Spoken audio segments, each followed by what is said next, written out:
Welcome back to the Social Made Simple show. This is episode 7.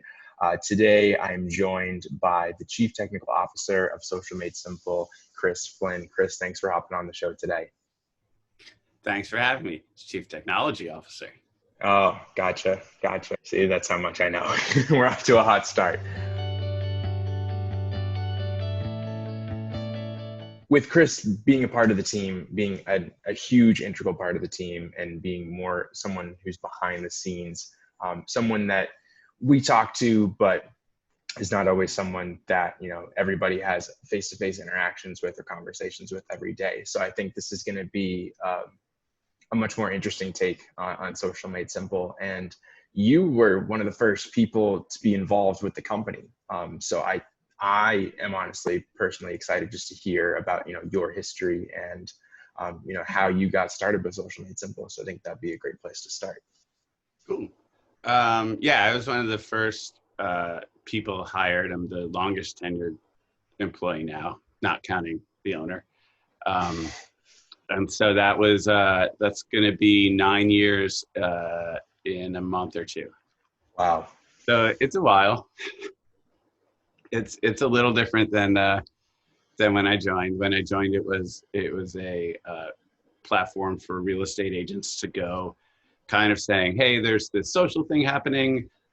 Real estate agents have listings. It would be really great if they had an easy platform with which to access all of this social media stuff, where we know there are people that are looking for stuff online on the social media sites, and they have content that they might be looking for, and kind of just connecting the dots. And since then, it's obviously grown to something a lot bigger. We made some tools to help people start by doing it themselves, then some tools to help us do it for them. Then we expanded it so that we could allow other people to do it for their clients. And so it's kind of a whole big thing now. Yeah, absolutely. Kind of pretty organically in terms of what we have and how that could be a little more useful to slightly different people, and obviously certainly not just real estate nowadays. Yeah, absolutely. I think it was so funny when I first joined Social Made Simple, and I had just known of this mysterious figure known as Chris doing everything on the back end and making sure that all of our technology runs smoothly. So I don't even think I met you until maybe around like September, October, when you guys had some more like executive meetings and you came into the office. So it was very, and I think the first time I said hi to you was in the break room in the kitchen. Sounds about right. And I know that it was pretty brief because I know that you had to go, but I was like, yes, that's Chris. He's the guy that makes things run. And maybe a more diluted version. What exactly is our platform, and what exactly does it do? It just holds a bunch of content that we want to post on social media for our clients. It does all sorts of analysis on that to figure out what's working, what's not working, when is a good time to post, what's a good thing to post on this particular thing. It helps us boost them in terms of making some of the would-be organic content, also paid content to get in front of more people. And it just but really that's what it's doing, is it's holding some content and going to and posting it on social media, and just kind of organizing that whole process, because at its heart, it's simple, but doing a good job of it gets pretty complicated. Yeah, no, definitely. And I think even just my experience being involved in the content team, just going in, and I haven't even told you this, you'll think this is funny. It was the first day Matt and I were hired, and we got, our training done by Corey for the most part, with walking through the platform. And I don't think you know this either, that before I joined Social Made Simple, that I was kind of freelancing, doing my own social media management for some other small businesses. And I had to use some other third-party programs just to be able to do that, because obviously I can't build a platform. But then walking into Social Made Simple and learning all of the bells and whistles of the platform and the advantages that we have, I was like over the moon excited and like geeking out the entire time. Just because I had never seen anything like the platform that we have before, especially the fact that, you guys created it from the very start. Cool. So when you first started with the platform, and it's okay if you don't remember, but what networks were able to be connected? Was it just Facebook at that time? No, things were a bit different because Facebook hadn't kind of clamped down on the idea of using a personal profile for business purposes before, when it, kind of in the early days. Well, in the early days, there weren't even business profiles, so you didn't have Facebook pages. And then for a while, people were kind of using, especially if, like I said early on, it was a real estate thing. A real estate agent is a company and a person, pretty similar kind of thing, for their individual listings. They'll often work with a brokerage. But so at the time we had Facebook profiles in addition to Facebook pages. We didn't have the same thing with LinkedIn. We only had LinkedIn profiles, and now we have the LinkedIn company pages.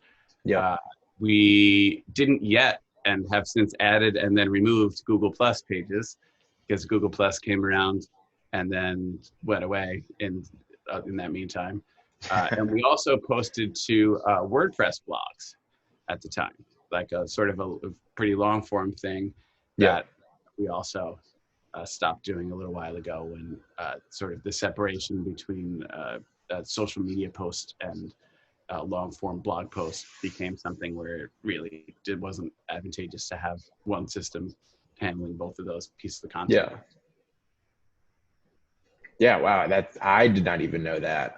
There's a bunch of stuff that we used to do, and it just sort of, for a while, it's like, well, we're doing this for some people. There's some customers that are using it. We don't necessarily want to just remove features from people, even if there's only, it's a small number of people using them. But, the more it doesn't eventually align in terms of product with what we're trying to do and our goal as a company, then eventually it comes to the point where we say, all right, let's start telling people that we're gonna kill this feature, and then eventually do so. Yeah, no, that definitely makes sense. I mean, just trying to continue to trudge forward and make sure that we're providing value and making sure that it aligns with what our company is trying to achieve.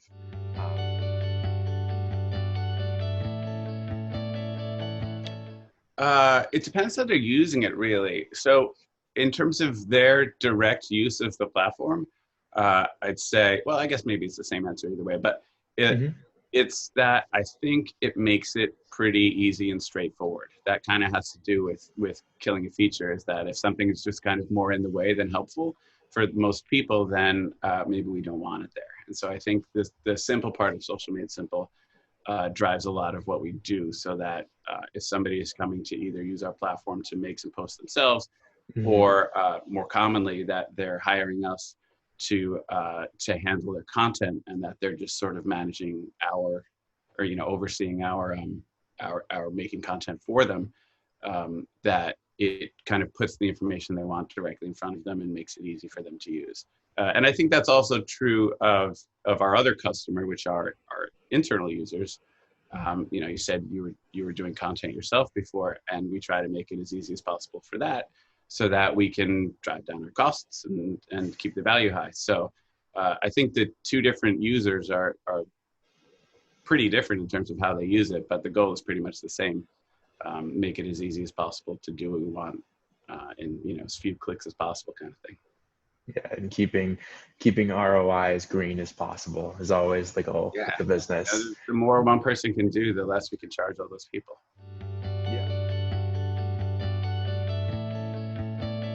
There's so many agencies and platforms out there, and they all claim to do the same thing, or they all claim that they're the one-stop shop and they're the solution that you should use. Compared to some of the bigger players in the space, let's say like Hootsuite or Buffer, just from a platform standpoint, what would you say, where does our platform, provide bigger advantages than them? I don't think there's much in terms of what the end customer would see. Because at the end of the day, you have a picture, you want to post it to Twitter. How different is it going to be? I don't think our platform differs much from them. I think there's not much of a difference. But, you know, there's quirks. Buffer has their, you know, you push it into the queue and they figure out stuff like that. You know, Hootsuite has the cute little owl. They all have their bits, but they're all pretty similar. Same with ours. I think the biggest thing ours differs in is that other user that I was talking about before, our user that's managing someone else. And that because we organically grew from a DIY platform into something that we built to use ourselves, that we have some of the best in class tools for that, which again, just sort of keeps the value down. And so it's less even something that the customer would see and more that, you know, our whole staff would see and then be able to take advantage of. And so I think the customer sees that more on the website where the prices are cheaper, that sort of thing. Yeah, absolutely. We do a lot in terms of, you know, adding in ads and giving them custom content and all these things that I think would generally be a lot more expensive for another company to do. Yeah, no, that definitely makes sense. Yeah, I think, you know, my personal experience working with the other platforms, you know, they definitely, they all feel in a similar way. But at the same time, you know, you look at our platform and being able to, I think the biggest thing that stood out to me was just the fact that, you know, our team can work inside of that platform and the customer can also be seeing exactly what we're doing, you know, and having there be that full transparency of just like, you can see the content that we're posting. We're going to send over, you know, that passive approval email to show you the content that we've written just from a services standpoint, and give you the ability to also track all of your social media networks in one convenient place. But I think the biggest thing that stood out to me was just the transparency, especially when you're applying like our team, and not just from a singular platform user standpoint. Yeah, it's you know, it's important. I mean, we're doing something on behalf of another business, and so we're speaking in their voice for them. And so I think it's important that they're behind that. But I also think there are some people that are, you know, really like high touch point kind of customers where they're saying, we want this to be like this. Can you change the tone to be like this? Can you know, we don't mention this, please mention this, that. And that's great because we know exactly what to do. And then there are other people who are saying, I don't have time to do this. You know, it seems like y'all can do this for me. I'm you know, drinking what you're selling kind of thing. Like let's try it out and see how it goes. And I'm not going to give you much in terms of direction.